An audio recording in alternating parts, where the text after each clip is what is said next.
안녕하십니까. 김열수의 시사안보 시작하겠습니다. 오늘은요, 이스라엘 이란 간의 12일 전쟁에 대해서 말씀을 드리고자 합니다. 사실상 이스라엘 이란 전쟁은요, 우리 연구소에서 제가 한 2주 전에 한번 말씀을 드렸고, 그리고 지난주에는 우리 연구원의 4명의 박사들이 같이 토크쇼 형태로 여기에 대해서 말씀을 드렸는데, 이제는 전쟁이 끝났기 때문에 이것을 이제 마무리하고 정리한다는 차원에서 오늘 제가 다시 한번 더 말씀을 드리도록 하겠습니다. 크게 5파트로 말씀을 드릴 텐데요. 12일 전쟁의 개요를 말씀을 드리고, 미국의 개입에 대해서 말씀을 드리고, 그리고 휴전에 대해서, 그리고 이제 아무래도 말이 지금 많은 것이 공습 효과의 어떤 진실 공방이 벌어지고 있거든요. 그 우라늄은 어디로 갔고, 또 사실상 그 공습을 통해서 우라늄이 다 파괴가 되었는지, 거기에 대한 것들이 굉장히 말이 많은데, 거기에 대해서 좀 말씀을 드리고, 미래 전망 순으로 이렇게 말씀을 드리겠습니다. 우선 12일 전쟁인데요. 6월 13일 날 이스라엘 공군기하고 드론으로 이란을 공격을 했잖아요. 그러다 보니까 이란도 여기에 맞대응해서 미사일 등으로 대응을 했습니다. 그래서 사실상 이란과 이스라엘 간의 전쟁으로만 이게 진행이 될 줄 알았는데, 트럼프 대통령이 캐나다에서 G7 회의를 하다가 중단하고 바로 귀국을 해서 국가안보회의를 개최를 합니다. 그리고 나서 이제 참전 여부를 최종적으로 아마 정한 것 같고요. 6월 22일 날이죠. 새벽 2시에 스텔스 폭격기를 동원을 해서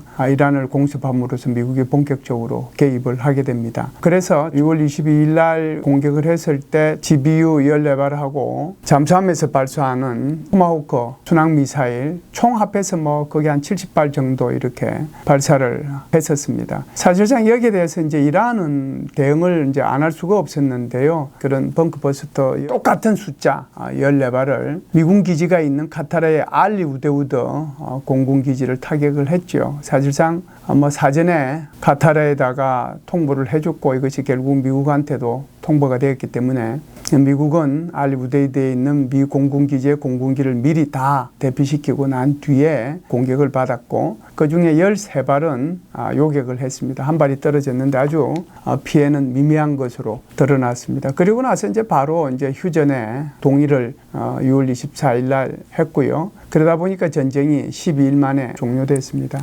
사실상 이스라엘의 그 아랍 간의 전쟁은 크게 보면 우리가 그냥 중동 전쟁이라고 하는데, 4차례에 걸쳐서 중동 전쟁이 있었지 않습니까? 그래서 3차 전쟁이 바로 우리는 6.1 전쟁이라고 얘기하는데, 이번 같은 경우에는 아마 12일 전쟁으로 미래의 역사가들은 평가를 하지 않겠는가 이렇게 생각을 합니다. 그러면 미국의 개입에 대해서 말씀을 좀 드리면, 미국은 미드나잇 햄머라고 하는 이제 작전명으로 해서 6월 22일 날 기습적으로 공격을 했죠. 기만 작전을 병행을 했습니다. 사실상 몇 대의 전폭기는 태평양 쪽으로 보내고, 실제로는 스텔스기 7대는 대서양 쪽을 향해서 GBU 57 폭탄 각 2발씩을 장착을 했습니다. 총 이제 왕복 시간까지 합하면 37시간인데요. 단거리 가는데 한 18시간, 오는데 한 18시간, 그리고 이제 기타 실제로 이제 공격을 하고, 그리고 이제 어떤 지체 시간 포함해가지고 총 37시간이 소요가 됐습니다. 포로드 핵시설에 GBU 57 12발을 발사를 했고요. 나탄지에 2발, 이렇게 해서 총 14발이 발사가 됐죠.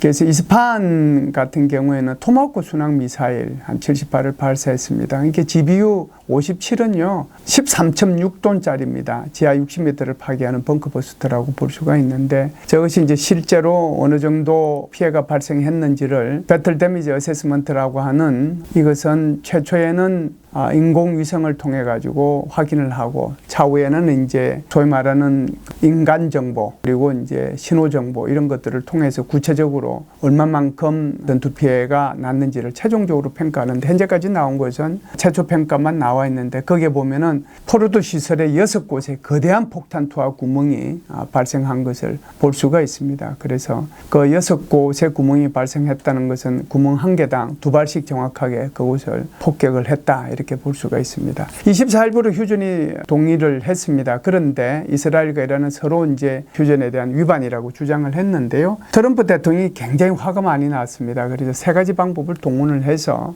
오히려 뭐 이스라엘에 대해서 이제 압박을 좀 많이 했다라고 볼 수가 있는데, 그때 당시에 이제 나토 회의 참석차 그날 오후죠. 24일 오후에 미국 시간입니다. 네덜란드 헤이그에서 나토 정상회의가 있었는데 거기로 가기 위해서 기내에서 이제 이 기자들 질문에 답변을 했는데, 그때 아주 욕설까지 섞어가면서 전쟁을 멈추라고, 위반하지 말라고 이렇게 얘기를 했고요. 그 다음에 이제 SNS를 통해서도 또다시 이제 이스라엘을 압박을 합니다. 당장 이스라엘 공격 멈추라, 전투기 복귀시켜라, 이렇게까지 얘기를 했고요. 실제로는 직접 네타냐후 총리한테 전화까지 했습니다. 그렇게 함으로써 이스라엘과 이란은 휴전이 사실상 발효가 됐다라고 볼 수가 있는데요. 원래는 네타냐후 총리는 한 2주 동안 이란을 공격하겠다라고 얘기를 했거든요. 그런데 뭐 12일 정도 공격을 했으니까, 게다가 미국까지 동의해가지고 개입을 했으니까 이스라엘 입장에서는 특별히 뭐 더 공격을 해야 될 이유는 없습니다. 그런데 이란이 이제 휴전을 동의한 이유를 우리는 좀 생각해 볼 필요가 있는데요. 이란의 외무부 장관은 처음부터 이 이스라엘이 공격을 했을 때 첫 번째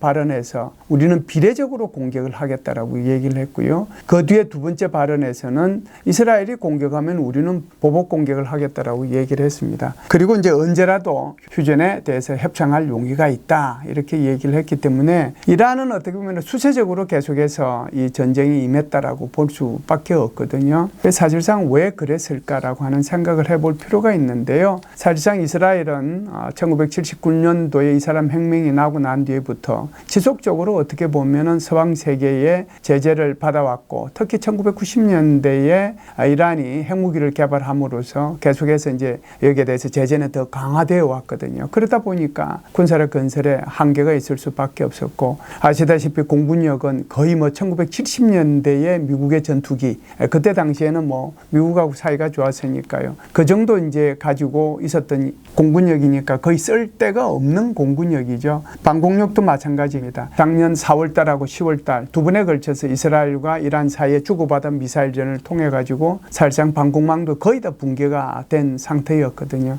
그러다 보니까 이제 이란이 휴전에 동의할 수밖에 없었는데, 그나마 이제 이번에 동원됐던 것 중에 하나가 바로 미사일이라고 볼 수가 있는데, 미사일 같은 경우에도 작년도에 한 350발 정도 사용을 했고, 이번에도 뭐 한 400~500발 썼는데, 남아있는 게 이제 한 2000발 정도 이란이 총 가지고 있을 거라고 생각했는데, 그 중에 뭐 한 750발 정도 이렇게 써버렸으니까 남아있는 거는 이제 한 1200~300발밖에 안 되잖아요. 이것 가지고 전쟁 지속 능력이란 있을 수가 없거든요. 사실상 여태까지 우리가 알았던 이제 이란은 중동의 명주였는데 종이 호랑이 신세로 전락한 것을 볼 수밖에 없었고, 그로 인해서 이란의 외무부 장관 또 이란 스스로가 여기에 휴전에 동의할 수밖에 없는 그런 상황이었다, 이렇게 말씀드릴 수가 있습니다. 최근에 가장 핫한 것이 바로 공습 효과의 진실하고 우라늄의 행방인데요.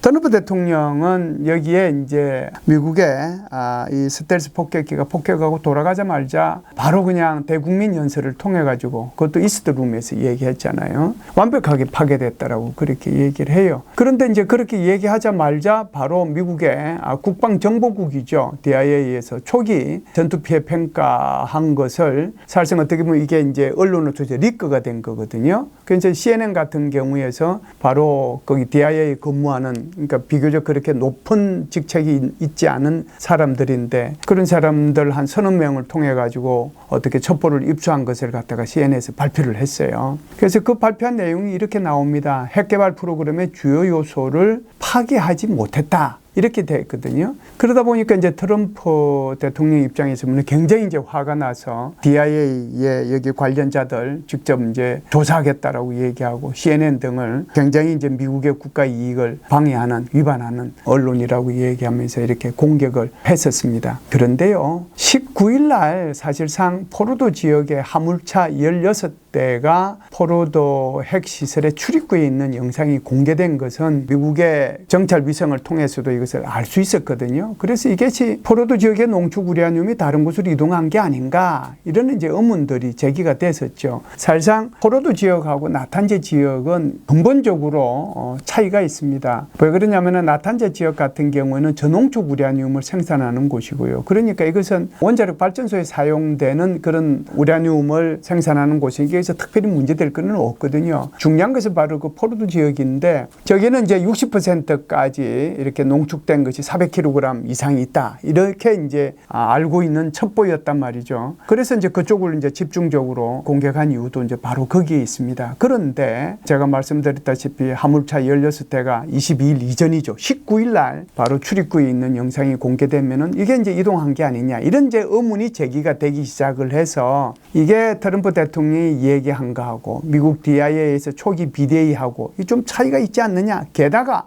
이란에서 이렇게까지 얘기를 합니다. 사전에 다른 지역으로 이동했다, 이렇게 주장을 하고 있거든요. IAEA 사무총장 얘기도 여기에 이제 힘을 싣는 얘기인데, 사실상 이란이 엄청난 손상을 겪었다라고 하는 것은 맞는데 완전히 파괴됐다는 주장은 좀 과장이 됐다, 이렇게 얘기하고요. 27일 날 미 CBS 방송 인터뷰를 통해서 이렇게 얘기를 합니다. 이란 핵시설의 일부는 여전히 건재하고 이란이 몇 달 내 혹은 더 짧은 기간에 농축 우라늄을 생산하는 원심 분리기 단계 설비를 몇 개 가질 수 있다, 이렇게까지 얘기를 했단 말이죠.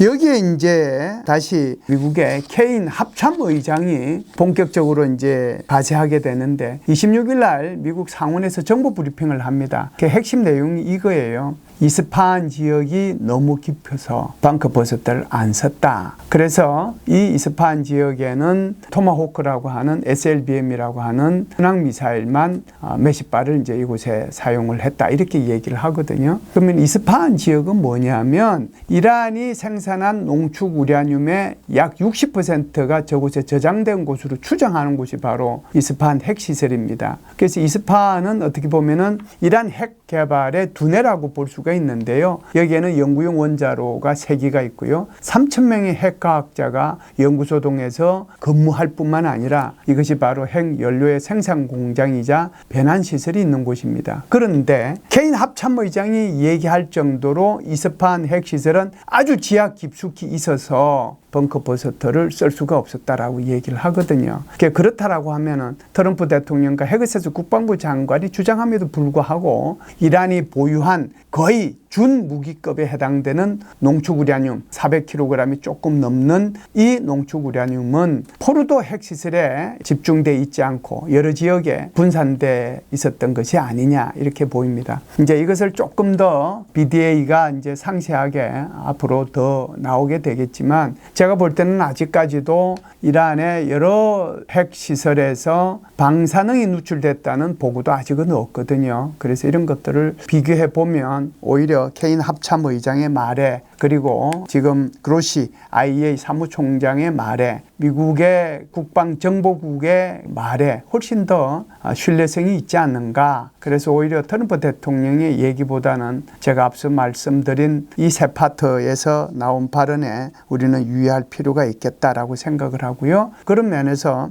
공습 효과의 진실이라든지 이런 것들은 BDA가 어느 정도 나오고 난 뒤에 정말 신뢰성 있게 발표하는 것이 좋겠다는 생각을 합니다. 마지막으로 미래 전망에 대해서 말씀을 드리겠습니다. 우선 미국과 이란의 문제인데요. 이란 같은 경우는 핵무기 개발을 가속화할 거냐, 그렇지 않으면 미국과의 협상에 나설 것이냐, 여기에 대한 이제 고민을 할 거라고 생각을 합니다. 트럼프 대통령이 이렇게 얘기를 했죠. 이란이 핵무기를 계속해서 개발할 경우는 추가 공습도 가능하다, 이렇게 얘기를 했단 말이죠. 사실상 이란 같은 경우에는 저기에 준무기급에 해당되는 60% 농축된 400kg이 넘는 그런 우라늄을 가지고 있다라고 하면 저것을 이제 90% 이상까지만 농축을 하면 되기 때문에 핵무기를 만드는 것은 그렇게 어렵지는 않을 겁니다. 그렇다라고 하면은 미국과의 다시 그 공습의 가능성은 열려 있고 다시 전쟁의 가능성은 있기 때문에 여기에 대해서 이제 어떻게 할 것이냐라고 하는 이제 문제가 있는 거거든요. 사실상 미국과의 협상에 나설 가능성도 있기는 합니다. 그러니까 스티브 위트코프 미 중동 특사죠. 이 사람이 지난 20일 백악관에서 아랍 동맹국들과 비밀리에 회담을 했습니다. 그래서 이란을 회유하는 어떤 정책 일환으로 민간용